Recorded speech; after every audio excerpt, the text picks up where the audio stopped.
Hello, dear ones, and welcome to my first weekly astrological weather report. I wanted to let you know a little bit about what to expect around the solstice. So, I'm going to be consulting my computer here and doing a little reading of solstice day. First of all, during the winter solstice, Sun is in Sagittarius, and that's actually a nice placement for the Sun. It's a fire sign. It's the sign of righteousness and justice. And the sun during the winter solstice is in a lunar mansion called Mula, which is associated with the root. So Mula, the word Mula means the root, and it can be a time when we can kind of get to the root of things or get to the bottom of things. So it can be a nice time for kind of going into our own depths and our own subconscious. Of course, the winter solstice in general is good for that. Now, every winter solstice until the precession of the equinox moves further, the sun is in Mula, so that's not anything different. What's different this year is that Jupiter and the moon are actually conjoined during the winter solstice. And this is a very auspicious yoga or combination called Gajakasari Yoga. And it's really a beautiful yoga because the sort of upbeat quality of Jupiter is enhancing the moon, and the moon really likes to be close to Jupiter or well aspected by Jupiter. So that gives a feeling of cheer, a feeling of expansiveness, and it could be kind of a warm, nice vibe on the winter solstice.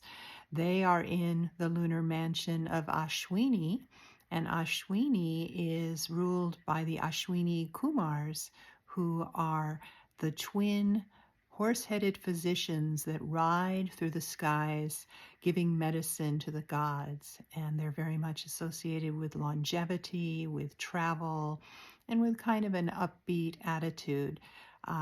It's a very good lunar mansion for enhancing longevity. It's associated actually with attaining immortality. So this can also be a very good time for doing practices that are enhancing to your health and just in general having a nice time.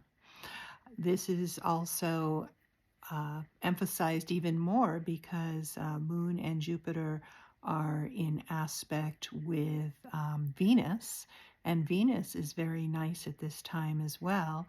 Venus is in its own sign of Libra, which is a sign of relationships and connection, and it is aspecting that Moon-Jupiter combination, so it can be a good time for having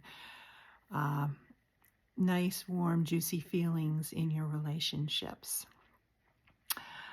Those are the main aspects that I'm looking at specifically about the solstice. We can also mention that Mars is also quite strong right now. It is going through its own sign of Scorpio, and Scorpio is good for again, those kind of subconscious explorations, astrology, anything that is involved with the mysteries or understanding the depths. So this kind of goes along with the sun being in Mula, and the lunar mansion that Mars is in is Jeshta, which is represented by a protective talisman and gives the energies or the Shakti to overcome or to conquer. From that point of view, it can be a good time for business and making strategic moves where you're going to win or get something that you really want. I hope that's helpful for you. I hope you have a wonderful solstice, and we'll be doing these updates now every week.